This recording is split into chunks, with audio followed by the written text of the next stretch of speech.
if I could only ride one bike and one bag, which bike and bag would it be? What is my favorite GPS unit? All that and more in today's Patreon Q&A. Welcome back, Pathless Peddlers, and if you're new to the channel, if you're into the non-racing side of cycling, riding, party pace, you have found your people, hit that subscribe button. So today I'm doing another Patreon Q&A. As you guys know, we don't have any channel sponsorship. Yes, we make pennies on AdSense. If you like this content or our take on the non-competitive side of cycling, definitely check out the links below. There is a gift shop link to all our pins and patches and all that good stuff, as well as a link to join our Patreon community, where not only do you get the warm fuzzies of keeping this content going, but you also get some pretty good discounts. The most recent discount I was able to secure for Patreon supporters is 15% off of a hand-built wheel set of your choice from the folks at Sugar Wheel Works. They're one of the premier wheel builders in Portland, if not the Pacific Northwest. So to get a discount off of a wheel set from Sugar is pretty sweet, no pun intended. So the first question I get asked a ton is, what is my favorite GPS? Is it this guy,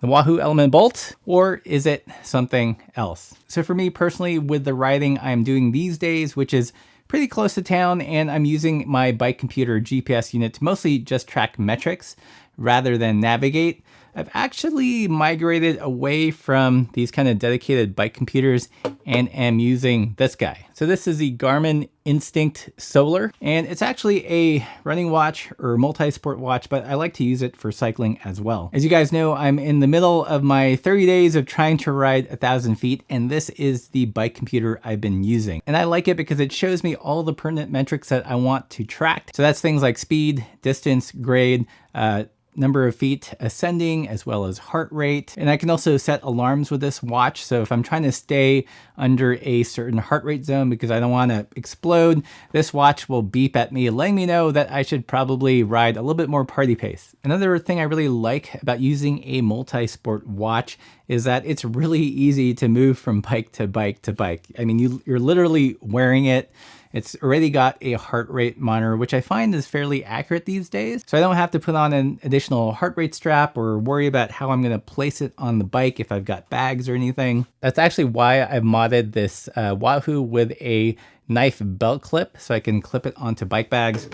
But with a watch, you really don't have to worry about that. You just put it on your wrist, set it, forget it, do your ride. So the answer is, if I'm doing a ride where I'm not relying on the GPS for navigation, but just to track metrics, then I actually prefer a running watch. I like this one in particular because it's solar powered. I can charge it up without any power source, and it's also surprisingly battery efficient. I mean, part of that is because it just has a monochrome display like a G-Shock, so nothing super fancy. So if you're looking for a GPS bike computer where you're just tracking daily metrics and don't want to mess around with having to get different mounts for different bikes and wondering if it'll fit, then definitely check out this guy. I'll put a link. It doesn't have to be this one specifically, but running watches in general with a bike function. All right, so let's move on to Patreon questions. This one is from Martin Lively.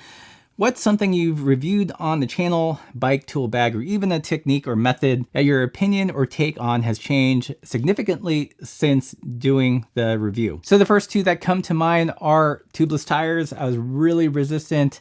I hated the fact that I had to get extra set of tools and a compressor, and already someone is typing, you don't need an air compressor. Hey, if you change tires as much as I do, compressor is a must. So it used to be most of my bikes had tubes in them, and now only one bike, the Rivendell, has tubes. And I actually just bought a set of some Pacenti Breve wheels after so many people recommended them to turn the Riv into a rim brake tubeless bike. So tubeless is definitely one that took me at least 2 years to come around to, but now a pretty big fan. Another bit of tech that I thought was absolutely silly when I first saw it, especially on gravel bikes, is a dropper post. But I've done a complete 180 after having ridden with a dropper post for extended periods of time on this bike and several test bikes. I love them for descents beyond just getting rowdy on single track. They're great for paved descents. It lets you get into the drops a little bit easier and really tuck in and lower your center of mass. I think from a utility perspective, I think they're great for people that have a lot of stuff on their bikes and they don't want to lean it over and throw their leg over, or maybe someone with mobility issues or a completely new rider that wants to be flat-footed at a stop sign. Turns out, guys, a lot of uses for a dropper post beyond just getting rad. Question number 2, if you're forever limited to traveling only 50 miles from home and could have only one bike, one bag, one kind of tire, and one bike adjacent hobby, which would it be? Currently, it would have to be the Crust Bambora. As you guys know, I reviewed this bike, ended up buying it full retail just because I like the ride so much. And even after a year later, it's still probably one of my favorite bikes in my stable. It's just got enough liveliness, but also enough stability and suspension with a big tire on the bike. So the bike would be the Crust Bambora. The bag would be some kind of saddle bag on the handlebars, probably a Bags by Bird bag or one of the little slugger bags from Jack's Supply Company. Really digging that bag. It's really been my go-to camera bag for the last couple of reviews. In terms of tires, I'd still definitely rock the Soma Cazaderos in 650B by 50. And for a bike adjacent hobby, that's really tough. I'd probably go with painting. Fishing is great, but it's very dependent on your terrain and the water and the seasons. Whereas with, having a little paint kit, I can do that anywhere, any 50-mile radius all year long. Next question is from our friend Andy at the Velo Studio. 1, are carbon wheels worth the money? Well, that's kind of a tough question. I think if you'd asked me maybe 3 to 5 years ago, I would have said no, just because they were obscenely expensive. Not a whole lot of attainable options, and definitely no lifetime warranties at those attainable prices. However, with lots of brands like Hunt and even Envy coming out with carbon wheels around that $1,000 price point with some crash protection, that kind of sweetens the pie a little bit. I think they're worth it depending on how you plan to use them. I probably wouldn't rely on them doing a fully loaded tour or if I were a super heavy rider, but if I wanted a fun, playful wheel set to throw on the bike to make it feel light and zippy and help me climb faster, then yeah, I think it would be worth it in that instance. Would it be my only wheel set? Probably not. I'd probably still lean towards an alloy wheel set. Question number 2 is, in your opinion, what is the optimal tire width for use for road/light gravel fire roads? Something supple but has good rolling resistance. Again, I'm going to bring up the Soma Cazaderos, which has good width at 650 by 50. They also come in at 700 by 50. I swear, not getting paid by Soma. They've also got a nice blocky tread pattern, which at the center is smooth and raised. So if you're doing a lot of, let's say, hard pack or paved roads, pumping those up at slightly higher tire pressures yields a tire that rolls pretty well. On the flip side, when things get a little bit loose, letting some air out, I feel like the blocks really engage more than something like the WTB Horizons. Those tires have some texturing, but I find that they lose their grip a little bit more. On the Cazaderos, they're a little bit more defined, but actually bite in a touch more. And lastly, what is the perfect day trip bag? Handlebar bag, frame bag, seat bag, a bag that can carry food, drinks, tools, clothing, A7R, or whatever miscellaneous stuff you might need for party pacing. Again, for me, it's going to be a saddle bag that can run on the front. So something like the Bags by Bird or something from Jack's Supply Company. Jack's Supply Company, by the way, 15% discount for Patreon supporters. Question from David Warner. What did the two of you find to be the most difficult obstacle to long-term distance touring?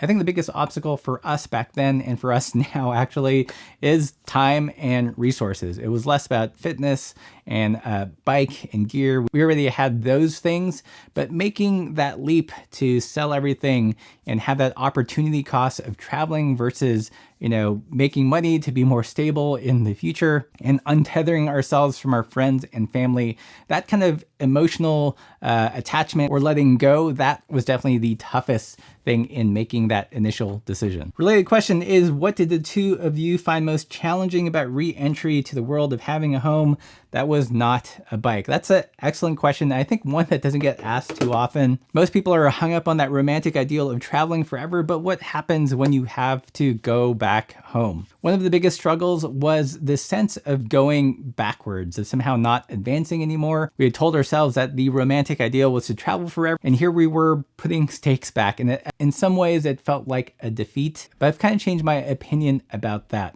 I think there's a season in every person's life where you're both a farmer and a sailor, and neither is good nor bad. It's just different. The world needs farmers and the world needs sailors. You're one of the other at different points of your life. I think another big challenge about reentry was, having identified as a traveler for say 3 years and being in one place, what did that mean? It took us several months to be okay with not being travelers anymore and actually buying furniture. I think the first year we stopped moving around, we actually slept on our sleeping pads. There was something comforting about being able to drop everything at a moment's notice and head out the door if we wanted to. So there was a very slow and long extended process of changing identities or changing how we view ourselves. Final Patreon question is from Robert Oregon. What do you see as the biggest obstacle to greater ridership in the US, and how can we overcome it? Is it marketing, bike infrastructure, car culture, or something else? So obviously this is a ginormous question, and I think there isn't a single silver bullet. However, if I were to place things in a hierarchy, I would definitely say bike infrastructure should probably be at the top. Having lived in places with lots of bike infrastructure and in places where there's very little, wherever there's bike infrastructure, that definitely encourages more people to ride because they feel safer. Second to that, bike marketing by brands or the bike industry at large is going to play a huge part. In North America, cycling is still framed mostly as a sport. And in doing that, you may attract more athletes, but you also alienate a lot of other people that don't want to get into the competitive side, that just want to ride a bike and feel welcome. And those are the people that we need to really move cycling forward in North America. I think we have to shift the idea that for people to ride a bike, they have to be a cyclist. A bike should just be another transportation choice, another recreation choice, without buying completely into the whole religion of it. That's why this channel exists. And funny enough, I've been planning a video on why I consider myself less and less a cyclist the older I get, which is the big irony of having a cycling YouTube channel. The electric bike company Propel put out a video on Are Cyclists Cycling's Worst Enemy? And I, to a greater extent, agree with that video, and I might do my own response. But what do you guys think? What do you think would help improve bicycling in North America, in the United States? Infrastructure, marketing, combination of both? And hey, if you enjoyed this video, don't forget to stop at the gift shop on your way out, pick up a new patch or one of our new further pins, or join us on Patreon where you get access to lots of cool discounts and also keep this channel going. And as always, everybody, keep the supple side down.